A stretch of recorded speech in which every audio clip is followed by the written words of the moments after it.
መተት ብዙ ጊዜ ሲኖር የሚፈራ የቅርብ ጓደኛ መተት ከተደረገ የሚፈራ መንፈስ ካሁን ተያዝኩኝ ብሎ የሚፈራ መንፈስ ካለ ጸሎት ክፍል ውስጥ ፈስታ ያስፈሳል። ዛር እንደዛ ያደርግም። ከልጅነት ጀምሮ አብሮ ያደገ የቡዳ መንፈስ እንደዛ ያደርግም። በጣም ስልታዊ ስለሆነ እሱ ቻይ ነው። በእኛ ጸሎት ሊቃጠል ኧረ በጣም ቻይ ነው። እነዚህ መተቶች ግን የሚባሉት ድንገት መጥተው የሆነ ነገር አርጉና ተመለሱ የተባሉ መናፍስቶች ግን የሆነ ነገር ለማድረግ የመጡ መናፍስቶች ግን ፈሪዎች ናቸው። በተለይ ስትጸልዩ ካዩ የነዛን ሰዎች ባህሪ ደግሞ ያመጣል። የነዛ መተት ያደርጉባችሁን ሰዎች ባህሪ፣ ጸባያቸውን፣ ስሜታቸውን እናንተ ላይ ለማጋባት ይሞክራልና ልክ ለጸሎት የምትንበረከኩበት ሰዓት ላይ ይነግራቸዋል። እዛ ሄዶ ይጨንቃቸዋል። አሁን ልጅቷ በዛ ሰዓት ምን እየሆነች ነው? ሶፋ ላይ በቃ ትንቆራጠጣለች፣ ትወጣለች፣ ሲጋራ ታጨሳለች፣ ትወጣለች፣ ምን ትላለች፣ ግራ ልትጋባ ትችላለች። አላስፈላጊ ባህሪ ልታይባት፣ ልትነጫነጭ፣ ልትቆጣ ትችላለች። ለምን? እዚህ ጋር ልጅቷ እየጸለየች ስለሆነ እዛ ጋር መንፈሱ ያገናኛል ማለት ነው። እና ጸሎት ቦታ ላይ ማስገሳት፣ ፈስ ማስፈሳት፣ ሆድ መንፋት፣ ሐሳብ መስረቅ፣ መበተን፣ ተንበርክካችሁ ግራ የምትጋቡበት ሁኔታ ካለ በጣም ሊወጣ ሊፈነዳ የተዘጋጀ መንፈስ አለ። የሚስጥር መተት የቅርብ ሰው የምትሉት በቅርብ ጊዜ የገባ ቡዳም ሊሆን ይችላል። በልጅነት ያደገ ባይሆንም ግን ቅርብ ጊዜ የመጣ መንፈስ ነው። መተትም ይሁን ሰላቢም ይሁን ምንም ይሁን ከምታውቁት ሰው ከተነቃበኝ እኮ አለቀልኝ ብሎ የሚፈራ የሚደነግጥ ሰው አለ አይደለም? ጓደኛችሁ ሆኖ ፈራ ተባ እያለ እናንተን እያጭበረበረ የሚኖር የእንደዚህ አይነት ሰው መንፈስ ሲሆን ነው። የሴትም የወንድም ሲሆን ነው። ብዙ ጊዜ ጸሎት ላይ ሆድ የመነፋት፣ የማግሳት፣ ፈስ የመፍሳት፣ የመዝለፍለፍ፣ ሐሳብ የመበተን በቃ ማለት የሌለ ለፊልም ሲሆን እኮ ንቅት ብላችሁ ፊልም ትላላችሁ። ከቫንዳም እንደዚህ ደራርጎ ሲያጠጣው እንትን ሲለው በቃ ማለት እንደናንተ የሚያይ የለም። ፊልም ሰርች እያደረጋችሁ ነው የምታዩት።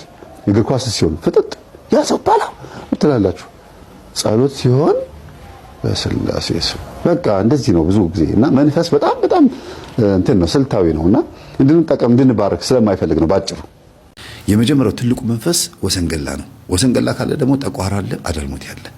ለምን? ሶስቱ የማይላቀቁ ጓደኛ ማቾች መናፍስት ናቸው። ለመኖራቸው ምልክቱ ደግሞ ቡና በሚፈላበት ሰዓት ሴሬሞኒው ነው።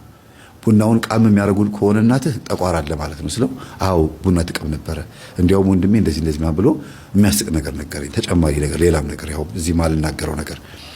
ከዛ ደግሞ እንደገና ቡና በጣም በሰዓቱ ጠብቀው ጠዋትም ከሰዓትም ማታም እንደገና ሌሊትም 4 ጊዜ በ24 ሰዓት ውስጥ 6 7 የሚያፈሉ ሰዎች አሉ። ይሄ ደግሞ እናንተ ቤትም ነበረ ስለው፣ አዎ ይሄ ደግሞ አዳልሞቴ ይባላል።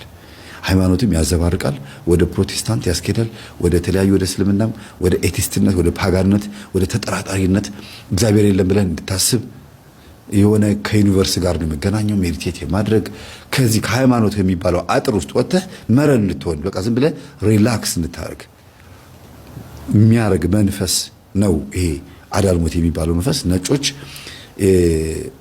በቻክራ ያመልኩታል። እዚህ ቻክራ ማምን ብዬ ስነግረው ጊዜ መምህር ስለዚህ ነገር ታውቃለህ እንዴ አለኝ። አዎ አንብቤያለሁ ስለው ጊዜ ነበርክበት? አልነበርኩበትም ስለው፣ አይ እንደዚህ ነገር ስለማቅ ነው አነባለሁ፣ ይሄ ነገር ይስበኛል አለ። ጫት እየቃመ ምን እያለ የሚያነበው የኦሹን ነው፣ የራምፓን ነው፣ የሜዲቴሽን የምናምን የስነ ልቦና መጽሐፍቶችን ያነባል። ግን አንድም ለውጥ የለውም። ሲመረቅን ፎቅ ይሰራል በሐሳብ ሲመረቅን፣ ጫት ቅሞ ሲመረቅን፣ መጠጥ ሲጠጣ ምን ሲል ትልልቅ እንደ አርኪቴክቶች ምናምን እንደ ኮንትራክተሮች ግንብ በቃ ትልቅ ህንፃ ይሰራል የሚመስለው። ቁጭ ብሎ ያፈርሳል፣ ይገነባል። ግን የለም በሐሳብ ብቻ ነው። እና ይሄ ሁሉ ነገር ከሃይማኖት አስወጥቶ እንደዚህ አይነት ነገር ውስጥ እንድትገባ የሚያደርግህ አዳልሞት ይባላል።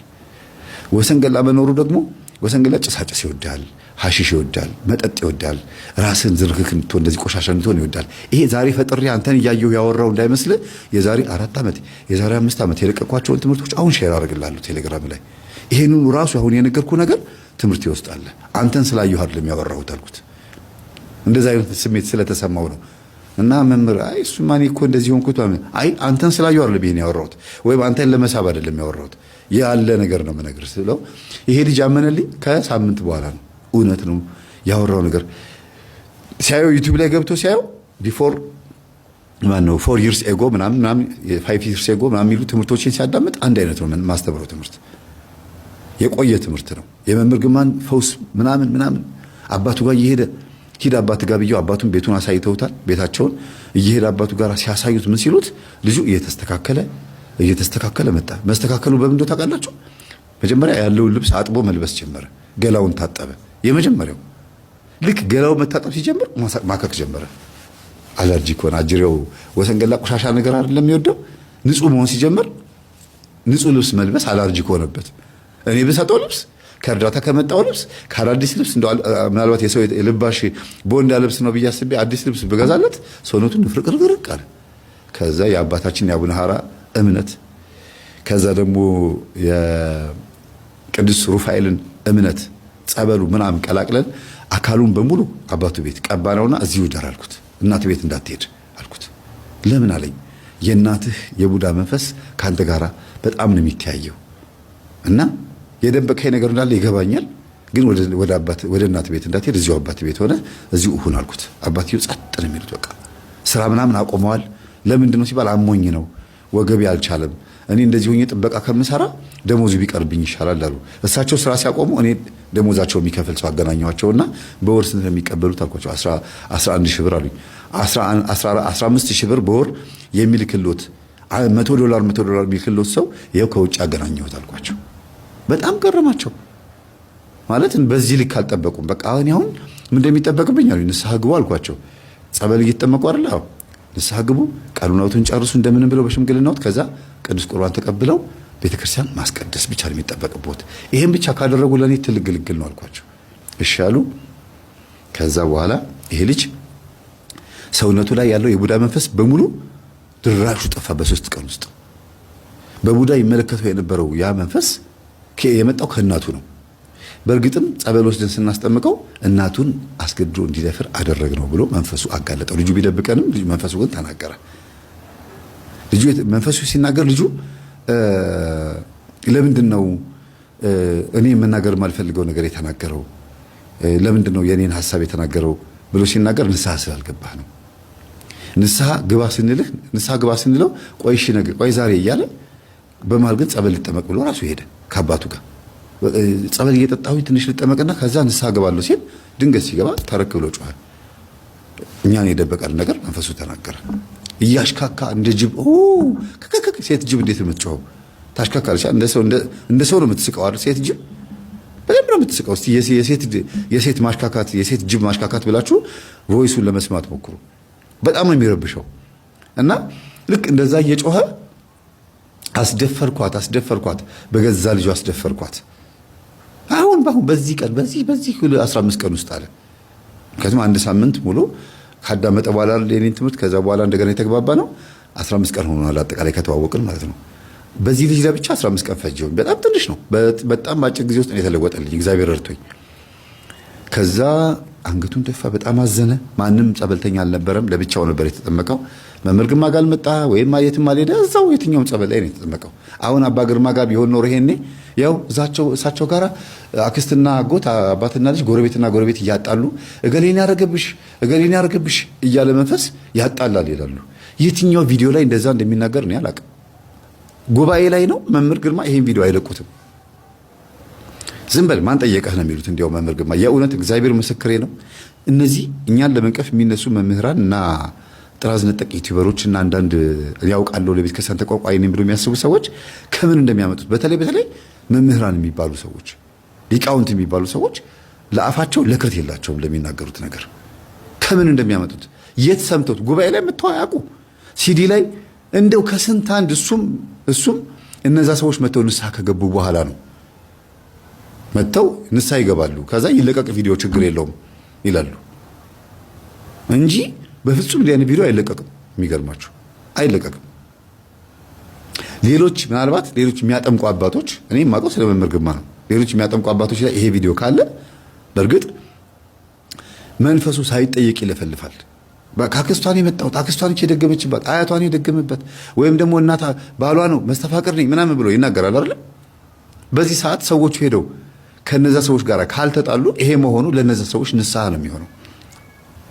ሄዶ ካልተጣሉ ሄዶ ቢጣሉም እነዚህ የሚያጠምቁ አባቶች በዚህ ነገር ሊጠይቁ አይችሉም።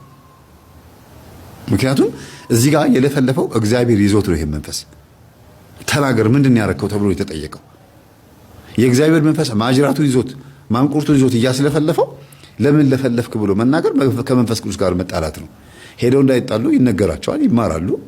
ሄዳችሁ እንደዚህ አታርጉ፣ ክፉን በክፉ እንዳትበቀሉ፣ ሄዳችሁ ንስሐ ግቡ ያደረጋችሁት ነገር ጥሩ አይደለም ንስሐ ግቡ ተብላችኋል ብሎ መናገር ነው።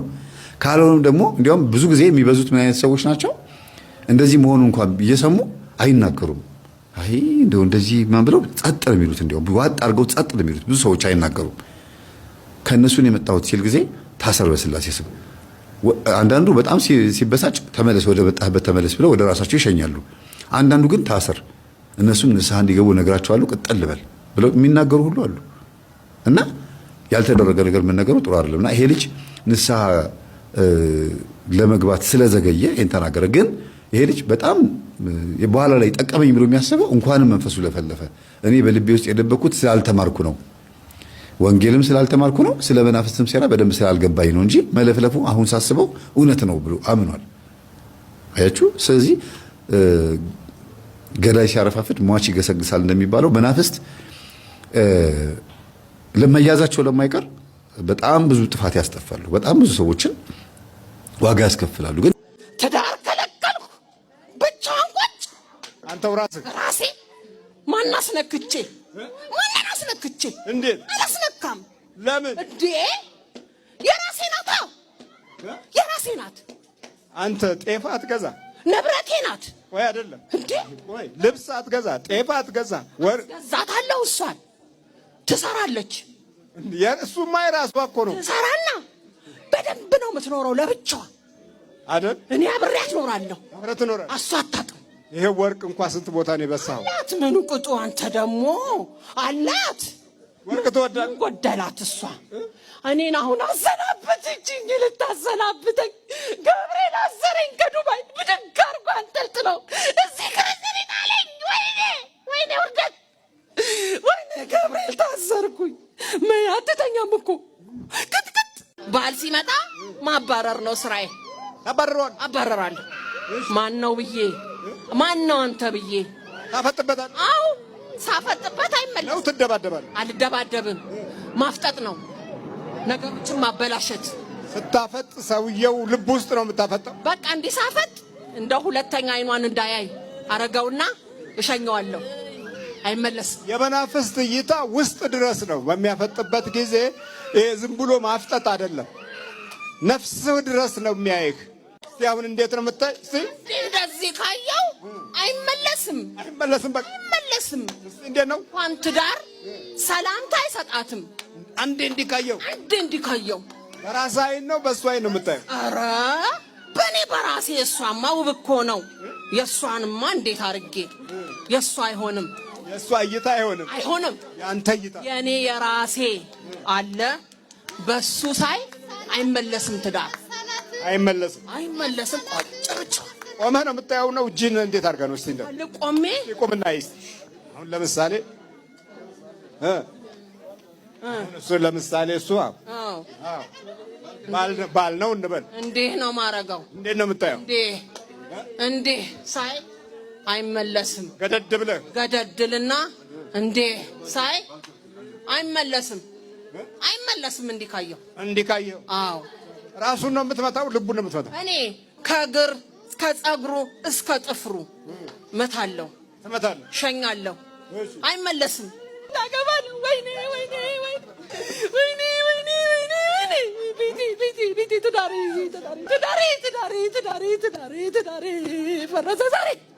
ፈረሰ ዛሬ። ወይ ገብርኤል ጉድ ሰራኝ ዛሬ። አሰረኝ ከዱባይ ልታሰር። አይ ምስኪን ሰይጣን ይኸውላችሁ ላለመላቀቅ ይሄን ያህል ይታገላል። ይሄን ያህል የሚታገል መንፈስ ዓለም ላይ ነው ያለው። አሹፍ ታዲያ አንተ በቃ ይሄኔ አይገባኝም እያልክ ቀልድ። በር ዘግቼ አኑሬ ደብቄ አኑሬ ዛሬ ቤት የፈረሰ ደብቄ ሳላሳይ ለሰው ደብቄ ከስራ ወደ ቤት በቃ ከስራ ወደ ቤት ከቤት ወደ ስራ መለወስ የለም። ዱባይ ቤተ ክርስቲያን አላስረግጥም። ለምን አላስረግጥም? አውቄ ብያዝስ እንዴ ብያዝስ ላለመያዝ? አዎ አላስረግጥም። የአረ ቤተ ክርስቲያን ቀን አውቄ በስራ ጠምዳለሁ። በስራ? አዎ በስራ ጸጉር ቤት ነው የምትሰራው። ጸጉር ቤት? አዎ። ስለዚህ የሜካፕ አርቲስት ናት። ሜካፕ ትሰራለች፣ ጸጉር ትሰራለች። ዱባይ? አዎ። የሜካፕ አርቲስት ናት። እዛን ቀን ስራ ጥምድ ታመጣለህ ገንዘብ። አዎ ስራ። ኧረ እሷ ደግሞ ለስራ በጣም ተፈላጊ ናት። ተፈላጊ ናት። ትሰራለች። ቤተክርስቲያን አላስደርስ። ለምን እዛ ከሄድኩ ብዋረድስ? ማንባት ነው ስራዋ። ማንባት ነው ስራዋ እንዴ! ማንባት ነው። ጠዋት ማታ ማልቀስ ነው። ታስይዘኛለች አልኳ። በቃ ይሁን። ስትቀጠቅጠኝ አልቻልኩም። ስቀጠቅጥ ብቻ ነው ሚስጥር ወጣው። አልቻልኩም። ልሂድ አልኩ። በቃ ልሂድ አሰናብቱኝ ብዬ ለገብረ አሳፍሮ እግር ስር ጣለኝ ዛሬ። እግር ስር ጣለኝ ዛሬ። እግር ስር ጣለኝ ዛሬ። አውኩ ግድ እኮ ነው። ትዳሬ ብዙ ሴቶች ከዚህ መናፍስት ጋር ሲጋቡ ሁለት ነገር ግራ ይገባቸዋል። አንደኛ ራሳቸው በተፈጥሮ ግራ ይገባቸዋል። ሁለተኛ የትዳሯ መሰረት ግራ ይገባቸዋል። ግራ ገባት። እሷ ማየት አባቷ ግራ ገባኋት እኮ ምንድነው ችግሩ ትላለች። ምንድነው ባገባ በወልድ ትላለች። ግራ ገባት። በቃ ዝም በቃ ተመርከክሽ። አሁን ወጡና በቃ ሸኝኝ። በቃ ተዘጋው። መሸኘት ነው። አያዋጣም። መሸኘት ሰይጣን አጋንንት ነው። እኔ ሁሉንም ነኝ። ሁላችንን ተሰባስበን ስንት ናችሁ? 38 ተመርከክ። አንተም እሺ። በኢየሱስ ክርስቶስ ስም፣ በወላዲተ አምላክ ስም፣ በቅዱስ ሚካኤል ስም ወደ ሲኦል እንገባለን። ቶሎ ሰባት እጩ ነው። ሰባት እጩ ነው።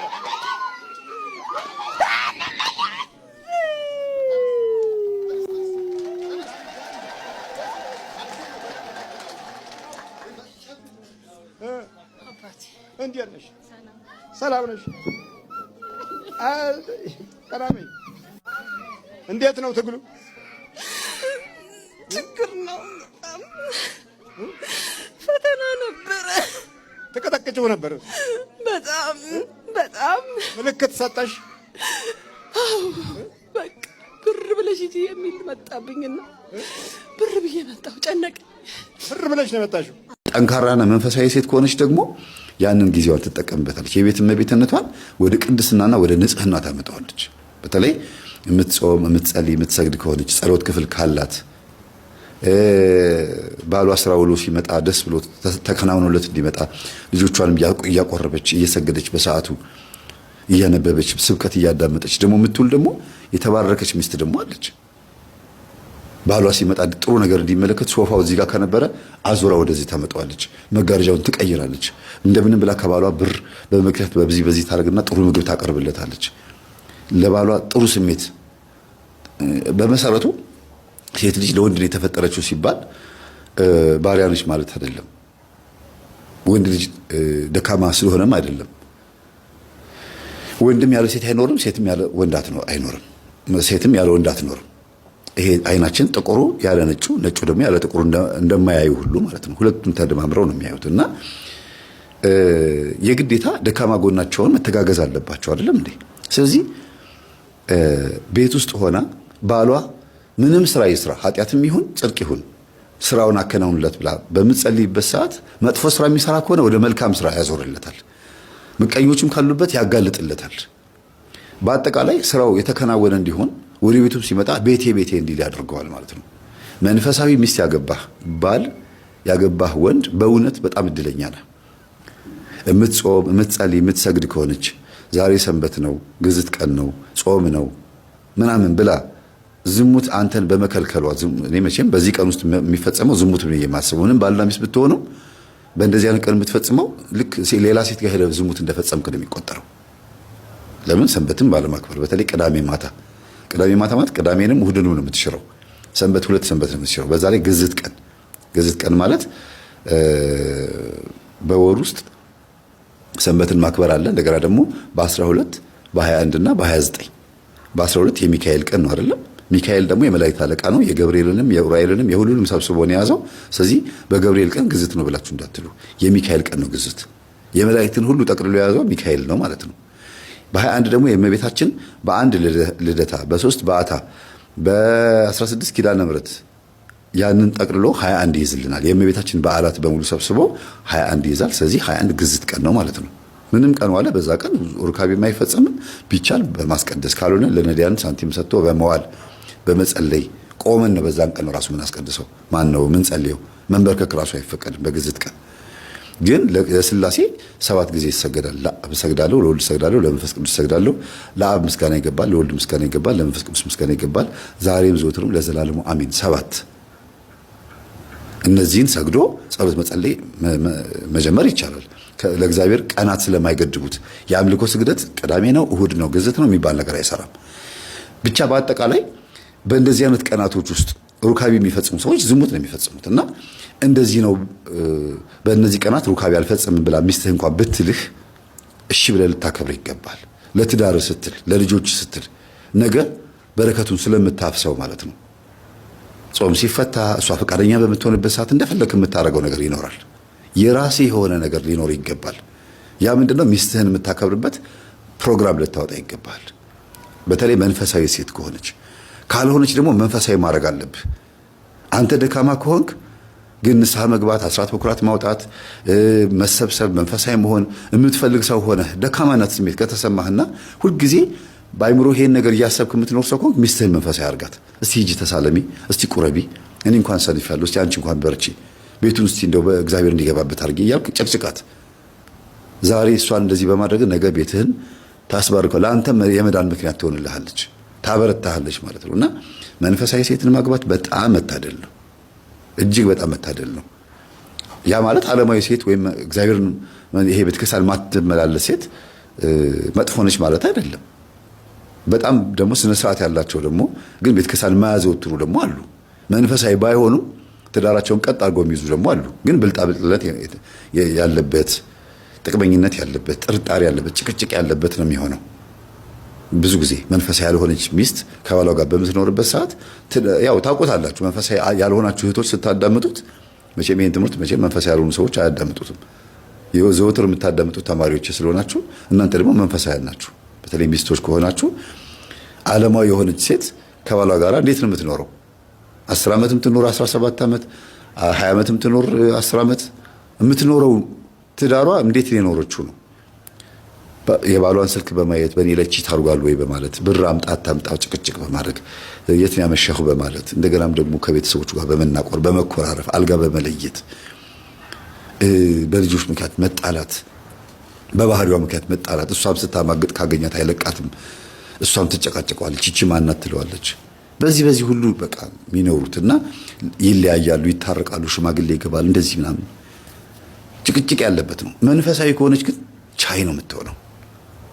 ሴት ልጅ በተፈጥሯ እንግዲህ 4 ባህሪያት አሉ አይደለም?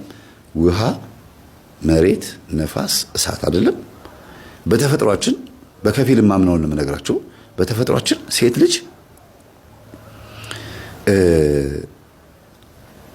1/3 ውሃ 1/3 መሬት ናት። እንደገና ደግሞ ግማሽ እሳትና ግማሽ ነፋስ ናት ሴት ልጅ በተፈጥሯ። ወንድ ልጅ ደግሞ 1/3 እሳት 1/3 ነፋስ ነው። ግማሽ ውሃ ግማሽ መሬት ነው። ተቃራኒ ነው ማለት ነው። ለዚህ ነው ወንድ ልጅ ስሜታዊ የሚሆነው ይባላል። 1/3 እሳት ስለሆነ የተወሰነ ሰዓት የሚታገሰው። ከዛ ነገሮች አልሆን ካሉት ምናምን ምን አባክ ለምትለው ምናምን ብሎ ይማታል፣ ይጣላል። ከዛ ውስጥ ይገባሉ ምናምን ፍርድ ቤት መካሰስ ምናምን የሆነ በቃ እንትን ውስጥ ይገባሉ። እሺ እስቲ እንተያያለን ታያለ በቃ ምናምን ይባላል። ይሄ ባህሪ ደግሞ ያየለባት ሴትም ትኖራለች። ልክ እንደዚህ ሆና ደግሞ 1/3 እሳትና ንፋስ የሆነች ሴትም ደግሞ ትኖራለች። ያ የሚሆነው እንግዲህ ወይ አጅሮ ሲገባ ነው ወይ ደግሞ በባህሪ መወራረስ ሲኖር ነው ማለት ነው። ሴቶች ደግሞ 1/3 ውሃ ናቸው ማለት ነው። ውሃ ብዙ ጊዜ ባህር ላይ ውሃ ይጫወታል፣ ይዋልላል አይደለም፣ ይቅበጠበጣል። እና ሞር በብዛት ይሄ ስሜት ላይ ቀልዱ ላይ ጨዋታው ላይ መቅበጥበጡ ላይ ሴት ልጅ እንደዛ ናት። እና መሬት ደግሞ 1/3 አፈር ናት፣ 1/3 መሬት ናት ማለት ደግሞ ታጋሽ፣ ዝምተኛ፣ ቻይ መሬት እንግዲህ ያልተሸከመችው ጉድ የለም። ገለው ይቀብሩባታል። ስንት ጉድ ነው የተሸከመችው። በአጠቃላይ ምን ይባላል እንዲያውም ምንድነው ከመሬት የምንደብቀው ነገር የለም። ሰው ሊጸዳዳ በድሮ ጊዜ ያሉት አባቶቻችን ሊጸዳዱ ቁጭ ሲሉ ከመሬት ምንም የምንደብቀው ነገር አለ፣ ሁሉ ነገራችንን ታይብናለች ይባላልና መሬት ሁሉ ነገር ታውቃለች፣ ታያለች፣ ትችላለች ይባላል። ሴት ልጅ ባህሪዋ እንደዛ ነው። የባሏን ሁሉ ነገሩን ነው የምታውቀው። የልጆቿንም የቤቷንም የራሷንም አጠቃላይ ብዙ ነገር ተሸክማ ነው የምትኖረው። እና ምንድነው ይሄን ማብራራት ያስፈልገው? ሚስት በባህሪዋ ሚስትነት የሚለው ባህሪ ሚስትነት የሚባለው ክራይቴሪያ መስፈርት ሴትነት የሚባለው ባህሪ ይዞ ከሆነ የሚቀጥለው በጣም ስኬታማ ትሆናለች። ምን ማለት ነው? ሴትነት በራሱ በጣም አሪፍ ስለሆነ ሴት የሚለው ባህሪ እግዚአብሔር የፈጠረው መጥፎ ስላልሆነ ለወንድ ምቹ የሆነ ተፈጥሮ ስለሆነ ማለት ነው። ለራሷም ለወንድም ምቹ ሆነ በመገዛቷ ንግስት ትሆናለች፣ ለባሏ ተገዢ በመሆኗ